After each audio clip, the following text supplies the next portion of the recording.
dati selos lang kasi gusto mo iba. Yung tropa natin na may ibang inaabala. Ako tahimik lang pero lagi kitang kinakausap. Pag may problema ka, ako yung lagi mong kasama. At di ko na malayang palalim ng palalim. Yung damdamin ko sa'yo parang tubig na walang hangganin. Grade 12 ulit ako, dapat college na sana. Pero siguro fake kasi nasa batch mo o tadhana. Siguro nga kaya ako nag-repeat para makilala ka at dito mag-meet. Pagpas ko dati pero nag-heal sa'yo.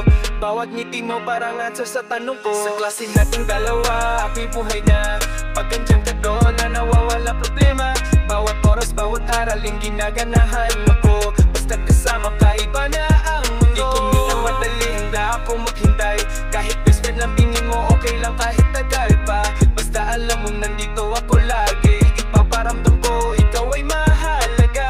At sa service, words na affirming. Pag kailangan mo, ako yung tutulong, never failing. Minsan disagree ako, pero gentle lang. Pag tama ka naman, respeto ko sa'yo ay walang hanggan. Quality time namin kahit simpleng chikahan. Napapawi bigat, nagiging magaan. Physical touch, simpleng topic sa balikat. Parang sapat na para bumigat ang lahat. Sa'yo natutunan ko maging mature, na kahit may mali dapat with kindness cure. Kaya kung tanungin mo kung bakit ako nandito, siguro destiny na batchmate mo ako. Sa klase natin dalawa, ako'y buhay na.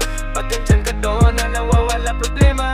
Bawat oras, bawat araling ginaganahan ako. Basta't kasama ka, iba na ang mundo. Di ko minang madali, handa ako maghintay. Kahit best friend lang tingin mo, okay lang kahit tagal pa. Basta alam mong nandito ako lagi. Ipaparamdam ko, ikaw ay mahalaga.